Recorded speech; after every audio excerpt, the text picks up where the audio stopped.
Hello friends, bright learning के YouTube channel में आपका स्वागत है। जी हाँ फ्रेंड्स, आज हम देखेंगे कि 31 जुलाई 23 के बाद अगर आप आईटीआर फाइल करते हैं तो आपको आईटीआर फाइल करने में कितनी लेट फीस और कितना इंटरेस्ट आपको पे करना है।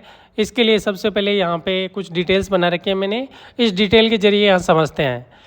टॉपिक दे रखा है income tax return financial year 22-23 और असेसमेंट ईयर 23-24।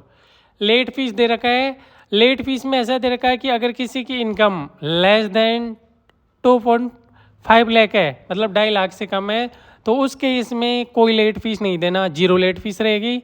अगर इनकम 2.5 लाख से 5 लाख तक है तो 1,000 रुपये लेट फीस लगेगी, और अगर इनकम 5 लाख से ज़्यादा है तो उस केस में यहाँ पे जो लेट फीस होगी वो होगी 5,000 रुपये। अब लेट फीस के बाद यहाँ बात करते हैं इंटरेस्ट की।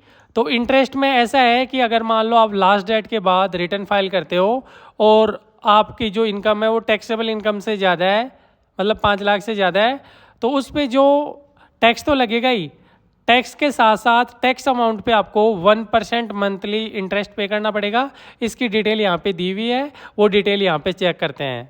यहाँ पे दिया हुआ कि यदि आप नियत तारीख पर या उससे पहले आयकर रिटर्न दाखिल नहीं करते, मतलब लास्ट डेट से पहले आप अगर इनकम टैक्स रिटर्न नहीं भरते हो, तो आपको धारा 234A के अनुसार बकाया कर, जो बकाया टैक्स है उसकी राशि पर हर महीने या महीने के कुछ हिस्से, मतलब कुछ दिनों के लिए 1% मासिक आपको यहाँ पे इंटरेस्ट पे करना है। इंटरेस्ट पे कैसे करेंगे, इसके कैलकुलेशन में एक्सेल के जरिए आपको समझाता हूँ। कि मान लो अगर किसी का टैक्स बढ़ रहा है और टैक्स पे आप इंटरेस्ट कैसे कैलकुलेट करेंगे, तो यहाँ सबसे पहले मान लो टैक्स अमाउंट है, अब टैक्स अमाउंट लिखता हूँ यहाँ पे 10,000 रुपये मान लो टैक्स अमाउंट है, और वो लास्ट डेट के बाद मान लो यहाँ पे 10 अगस्त को रिटर्न फाइल करता है, तो यहाँ 10 दिन का जो इंटरेस्ट लगेगा वो इस हिसाब से कैलकुलेट करना है। उसमें आएगा इक्वल जितना टैक्स अमाउंट है वो मल्टीप्लाई 1%। ये 1% पूरे महीने का है, तो डिवाइड बाई 30 इंटू 10 डेज, तो जितने दिन का लेट होगा उतने दिन का यहाँ पे इंटरेस्ट पे करना पड़ेगा। तो उनको 33 रुपये 33 पैसे का यहाँ पे इंटरेस्ट पे करना पड़ेगा।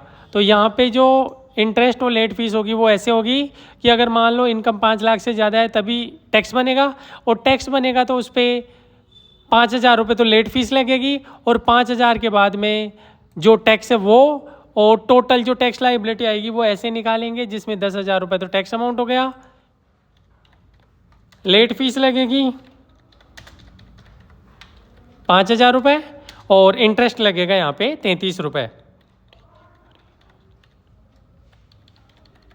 तो टोटल इस केस में जो पे करना पड़ेगा वो टोटल अमाउंट 15,033 रुपये यहाँ पे करना है। मैं राउंड फिगर कर देता हूँ इस अमाउंट को, तो यहाँ पे ये पे करना है।